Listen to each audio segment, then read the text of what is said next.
Hi all, I am Priya Goyal and I welcome you all to the Learnings of Life channel. So in the previous video we discussed about how to study. So now we'll discuss how to revise. So normally students ask me how many revisions should they do.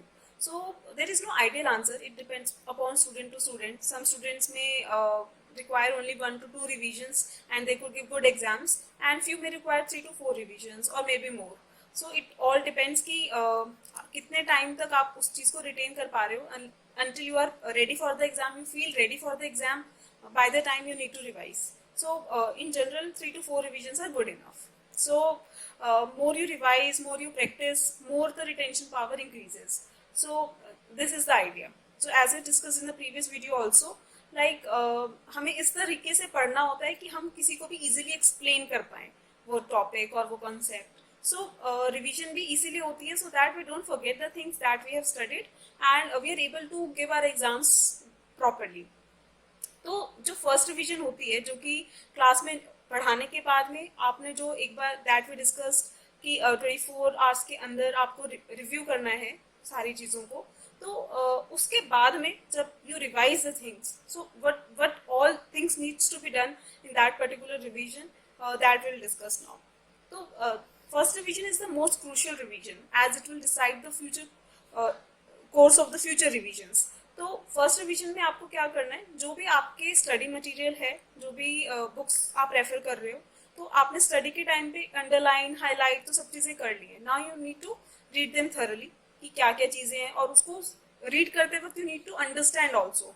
And after like once you have read the topic you should try to summarise it in your mind कि whether you are able to capture all the things or not, उस तरीके से है ना. And in this particular revision what you will additionally do is the practice book. So mostly in practical subjects we have practice book and in theory also we have some question set कि बहुत सारे questions होते हैं that we need to practice. तो first revision में हम सब कुछ करेंगे from all the sources that we have, will study from those, जो भी चीज़ें है हमें सब अच्छे से पढ़ लेना है. और उसमें क्या करना है, हमें प्रिपेयर करना है फॉर द नेक्स्ट रिविजन्स. उसमें हम क्या करेंगे, will do broadly 4 things. First will make our own notes, ठीक है, और उसके अंदर हम ट्रिक्स और कुछ इंपॉर्टेंट चीज़ें हैं जो हमें अलग से याद करना है या रिवाइज करना है before the exams, that we will do. Then will make our mistake sheet. So mistake sheet में क्या होगा कि जब भी आप क्वेश्चन सॉल्व कर रहे हो तो क्या होता है कि वी कमिट सम मिस्टेक्स, सब करते हैं. तो it's good to commit mistakes when you are revising the things, because उससे क्या होगा कि जब आप एग्जाम में बैठेंगे तो यू विल रिमेंबर कि हाँ मैंने उस टाइम पे ये गलती की थी, now I should not repeat it, और मैं इसको सही करूँगा, I know the correct solution also, ठीक है. और फिर उससे क्या होगा, आप अपनी एक अलग नोट्स, कोई हैंडी, आप एक हैंडी नोटबुक आपको बना लेनी चाहिए. उसमें आप अपनी मिस्टेक्स लिख लो कि इन दिस पर्टिकुलर, इन अपने खुद के शब्दों में, कि फॉर एग्जांपल आप कोई भी क्वेश्चन सॉल्व कर रहे हो, for example time value of money आप निकाल रहे हो, है ना, और उसके अंदर आपको सेमी एनुअल करने के लिए डिवाइड बाय 2 करना है and you are forgetting divided by 2 every time. So that you write it in that notebook कि आप ये मिस्टेक करते हो and remember 2 divided by 2 in case of semi annual rates given.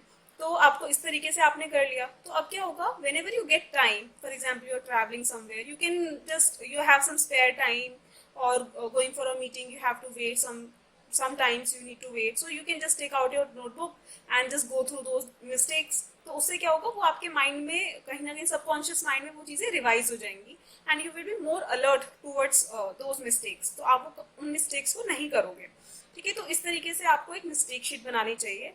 Then third thing is you need to maintain a formula sheet also wherever it is applicable.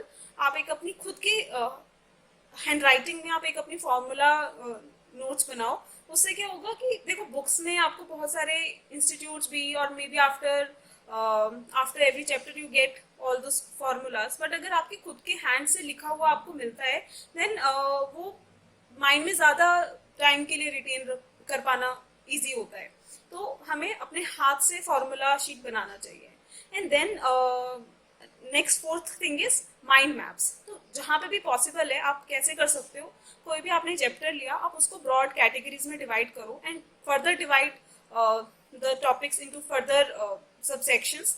आप उस तरीके से उनको क्लासीफाई करो, और उससे क्या होगा, पूरे चैप्टर को आप एक पेज में समराइज कर दो कि इस पूरे चैप्टर में these are the 10 topics, broadly these are the 2 topics और 3 टॉपिक्स, और उनके अंदर ये 4-5 टॉपिक्स हैं।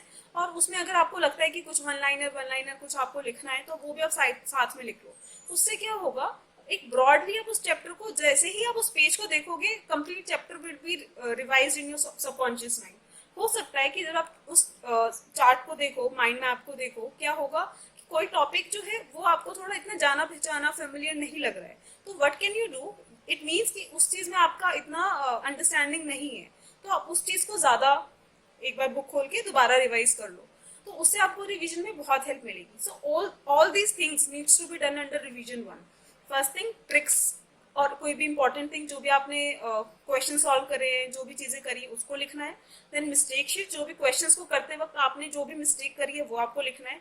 And further what you can do, एक अलग से तो आपने नोट कर ही लिया, उस बुक में भी यू हाईलाइट और राइट देयर ऑल्सो कि ये मिस्टेक की थी और this is the important part, वो आप क्लियरली उधर भी लिख लो, so that whenever you are flipping those pages it and also use different pens, colours, different colour pen, तो उससे क्या होगा, whenever we see things, तो वी कहीं ना कहीं हम उस चीज को रिवाइज करते हैं।